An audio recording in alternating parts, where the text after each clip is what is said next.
இது பார்த்தீங்களாக்கா ஒரு பூனை 5 குட்டி போட்டுருந்துச்சு. அதில் 3 குட்டி தான் மிச்சம். அந்த 3 குட்டியும் இடம் மாற்றிட்டே இருக்குது. இன்றைக்கி பார்த்தீங்களாக்கா இந்த ஸ்கூட்டருக்குள்ளே ஒழிச்சு வச்சுருக்கு இந்த பூனை குட்டிங்களை. அது 3மே இப்போ க்யூட்டாக ஒன்று மாற்றி ஒன்று ஏறிட்டு உள்ளே போகுதுங்க. திருப்பி கீழே இறங்குது ஆளை பார்த்தோன்னே. ஐயோ பார்த்துறானேன்னு சொல்லிட்டு பார்த்தா பக்கத்துலேயே அம்மாவும் உட்காந்துருக்கு அந்த இடத்துல. அதை பார்த்துட்டு அழகாக பால் குடிச்சிட்டு வந்துட்டு அழகாக திருப்பி இங்கே சைலண்ட்டாக வந்து ஏறுதுங்க. இறங்குது, அம்மா கிட்ட ஓடுது, போகலாமா வேண்டாமா யோசிச்சுட்ருக்கு. இப்போ பாருங்கள் அந்த பொந்துலேயும் ஒரு பூனை குட்டி எட்டி பார்க்க பாருங்கள் அந்த கேப்புக்குள்ளே இருந்துட்டு. அதனால ஆரஞ்சு கலர் பூனை குட்டி அங்கே ஒன்று இருக்குது. ஒரு சாம்ப கலரு, ஒரு பிளாக்கு, பியூர் பிளாக்கு.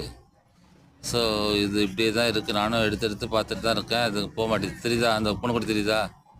அப்படியே க்யூட்டாக அதில் எங்கே தான் இடம் இருக்குன்னு தெரியுது. அத்தனையும் ஏறி ஒளிஞ்சிக்குதுங்க நைஸாக. அதுக்கு ஆண்டவன் அறிவு கொடுக்குறாங்க. நம்ம ஆளை பார்த்தோன்னா திருப்பி அது வெக்கெட் பண்ணி போயிடும்.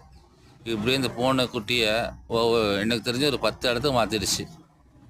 அது இப்போ அழகாக மாற்றி கண்ணு திறக்காத சைஸ்லேருந்துட்டு இந்த அளவுக்கு கொண்டு வந்துடுச்சு. இன்னும் பெருசாக்கி விட்டுடும் அது பிரச்சனையும் இல்லாமல். இங்கே நிறைய குட்டியை போட்டு காலையில் பூனை பெறுகிறதுக்கு காரணமே இந்த பூனை தான். வகான்னு குட்டி போட்டுவிடும். பாருங்கள் இந்த பொண்ணு க்யூட்டாக என்ன மாதிரிலாம் விளையாடிட்டு இருக்குன்னு சொல்லிட்டு திருப்பி அம்மா கிட்டே போதுங்க. வெடிச்ச கருப்பு குட்டி அங்கே அது அம்மா கிட்ட தான் இருக்குது. ஏன்னா எவ்வளோ நேரம் பார்த்துட்டு எனக்கே போர் அடிக்குது. நீங்கள் எவ்வளோ நேரம் பார்ப்பீங்கன்னு தெரியல. பிடிச்சிருந்தால் லைக் பண்ணுங்கள், கமெண்ட் பண்ணுங்கள், சப்ஸ்கிரைப் பண்ணுங்கள், ஷேர் பண்ணுங்கள்.